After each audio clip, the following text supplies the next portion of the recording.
উচ্চ আদালত থেকে হাতির ঝিলের ক্যান্সার হিসেবে আখ্যা পাওয়া বিজিএমইএ অবশেষে হাতির ঝিল ছাড়ছে। সব ঠিক থাকলে আগামী 12 এপ্রিল রাজধানীর উত্তরায় নিজস্ব ভবনে স্থানান্তরিত হচ্ছে বিজিএমইএ সদর দফতর। অবশেষে রাজধানীর হাতির ঝিল প্রকল্পের উপর নির্মিত বিতর্কিত ভবন ছাড়ছে তৈরি পোশাক শিল্প মালিকদের সংগঠন বিজিএমইএ। উত্তরায় 110 কাঠা জমির উপর 13 তলা বিজিএমইএ কমপ্লেক্সের 5 তলা পর্যন্ত নির্মাণ কাজ শেষ হয়েছে। উত্তরার 17 নম্বর সেক্টরের লেকের পাশেই 4,64,000 বর্গফুটের কমপ্লেক্সটিতে থাকছে দুটি বেসমেন্ট। এর উপর 13 তলার দুটি টাওয়ারের মধ্যখানে থাকবে 5 তলা টাওয়ার। মাননীয় প্রধানমন্ত্রীকে বলেছি, উনি আগামী 3 তারিখে 11টা থেকে 11:30টার মধ্যে ভিডিও কনফারেন্সের মাধ্যমে উনি এই ভবনের উদ্বোধন করে দিবেন। আমাদের ওখানে 2টা ফ্লোরে আমরা অফিস অলরেডি রেডি করে ফেলেছি।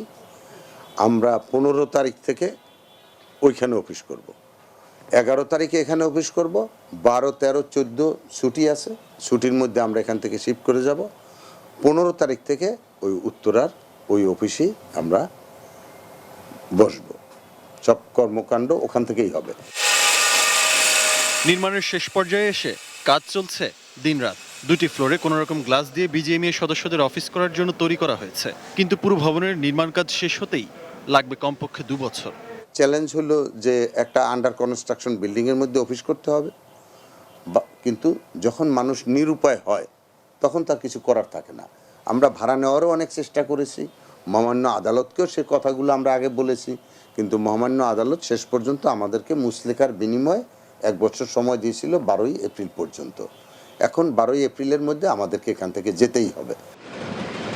এর আগে বিজিএমইএর হাতির ঝিলের ভবনকে ক্যান্সার আখ্যা দেন আদালত। ভেঙে ফেলতে সময়সীমা বেঁধে দেন কয়েকবার। তবে পোশাক শিল্পের স্বার্থ বিবেচনায় নিয়ে আদালত বারবার সময় বাড়িয়েছেন।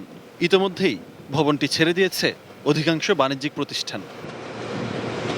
আহমেদ রাব্বি তানিম, এটিএন নিউজ, ঢাকা।